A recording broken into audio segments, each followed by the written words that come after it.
You know, Alex, they say, you never forget your first love. But in my case, I never forget the first time I tried to weld a floor pan into a 74 Nova and ended up setting the backseat on fire because I was too stubborn to clear out the interior. Well, welcome to the Tiger Den, everyone. Today, we're talking about automotive welding and fabrication. Basically, how to melt metal together without burning your garage down, or at least how Tiger learned to stop doing that. It's a delicate dance between craftsmanship and chaos. When you're working on a vehicle, you aren't just joining two pieces of steel, you're performing surgery on something that's going to hurtle down the highway at 70 miles an hour. If your furniture breaks, you drop a sandwich. If your car frame fails, well, the consequences are a bit more scenic. Precisely. And for a lot of our listeners, the idea of taking a torch to their car is terrifying. Is it actually as expert level as it looks, or can a regular human with a decent set of gloves handle it? It's more accessible than it's ever been, but it's definitely a discipline of patience. I've seen guys treat a welder like a hot glue gun, just squiggling beads all over a patch panel and hoping for the best. That's how you get what we call bird poop welds. Lumpy, weak, and honestly, an insult to the birds. I've seen your bird poop phase, Tiger. It wasn't pretty. But if we're talking entry points, every resource we look at points toward MIG welding. Why is that the gold standard for the home garage? It's the point and click of the welding world. With MIG, or metal inert gas, you have a spool of wire that feeds through the gun at the touch of a trigger. It's consistent. You aren't trying to rub two sticks together to find a spark like you are with old school stick welding, and you don't need the three-limbed coordination required for TIG.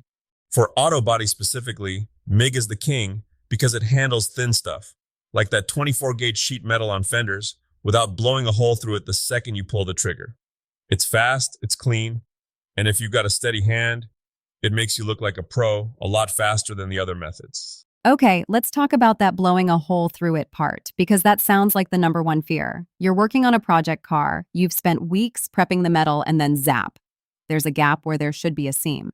That's the sound of a grown man weeping in a dark garage. The secret isn't just in the trigger, it's in the prep. Most people think welding is 90% melting stuff. In reality, it's 90% cleaning. If you try to weld through 10 years of road salt and 3 layers of grandpa's favorite primer, the arc is going to jump around like a cat in a bathtub. You need that metal looking like a fresh minted nickel. So you can't just burn through the rust? Only if you want a weld that has the structural integrity of a wet cracker. I've spent more hours with an angle grinder in my hand than I have with an actual welding torch. You've got to bevel those edges on thicker parts like a frame rail so the molten metal actually has a trench to sit in. If you just lay it on top, you're basically just icing a cake that's made of air. I love that. Icing an air cake. So, say I've got my MIG set up, my metal is shiny, and I'm ready to go. What's the biggest mistake you see people make when they actually start the bead? Rushing. Everyone wants to see that perfect stack of dimes look immediately. But on a car, especially on body panels, heat is your mortal enemy. If you just run a long, beautiful 6-inch bead down a door skin, that metal is going to warp so badly, it'll look like a bag of smashed walnuts by the time you're done. Because the heat expands the metal, right? Exactly. It grows, it buckles, and it stays that way. You have to stitch it. A spot here, a spot there. Go get a coffee, let it cool, then fill in the gaps. It's like being a very slow, very hot seamstress. Speaking of seamstresses, let's talk about the elegant cousin, TIG welding. I see the motorsport guys, the ones building roll cages and custom headers, using TIG. If MIG is for everyone, is TIG just for the elite makers? It's definitely the black belt level. TIG gives you ultimate control. You're holding the torch in one hand, the filler rod in the other, and your foot is on a pedal controlling the heat. It's like playing the drums while trying to write a letter in cursive. Well, I've seen you try to do both, and the cursive usually looks like a doctor's prescription. Fair point. But for things like stainless steel exhaust or aluminum radiators, TIG is non-negotiable. It's clean, there's no spatter, those tiny little molten BBs that fly everywhere with a MIG. If you're building a show car where the underside needs to look as good as the top, you TIG it. But for a guy fixing a floorboard in his driveway, stick with the MIG. It's a lot less likely to make you want to throw your helmet through a window. Speaking of helmets, let's talk safety, because I know you have some hard-won stories about skipping the gear. I once spent a whole evening welding in a t-shirt because it was 90 degrees in the shop. The next morning, I woke up with a sunburn so bad, my skin was peeling off in sheets. I'd basically giving myself a radiation burn from the arc light. That's terrifying. And people forget that it's not just the sparks, it's the UV. It's basically a miniature sun at the end of your arm. You need the auto-darkening helmet, the leather apron, and please, for the love of your lungs, ventilation. Welding on a car often means burning off old bitumen, undercoating, or zinc galvanization. That smoke will make you feel like you swallowed a box of nails by the end of the day. I think that's a great segue into the fabrication side of things. In the sources we looked at, James Hull from the High Performance Academy mentioned that beginners often fail at the design stage before they even touch a tool. James is spot on. My favorite tool in the shop isn't made of steel. It's a stack of old cereal boxes. C/D, cardboard-aided design. Wait, you actually call it that? Every fabricator worth their salt does. If you can't make it out of a Cheerio box and some masking tape, you have no business cutting into a $40 sheet of cold-rolled steel. I've seen people eyeball a bracket, spend 2 hours grinding it, only to realize the bolt hole is half an inch off because they didn't account for the bend radius.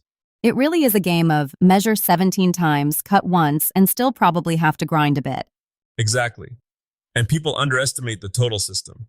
They think about the weld, but they don't think about what the weld is attached to. If you're welding a heavy-duty winch mount to a frame that's rusted through to the thickness of a potato chip, you haven't fixed anything. You've just made a very heavy projectile.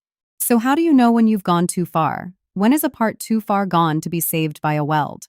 If you hit it with a chipping hammer and it sounds like you're tapping on a hollow pumpkin, it's done.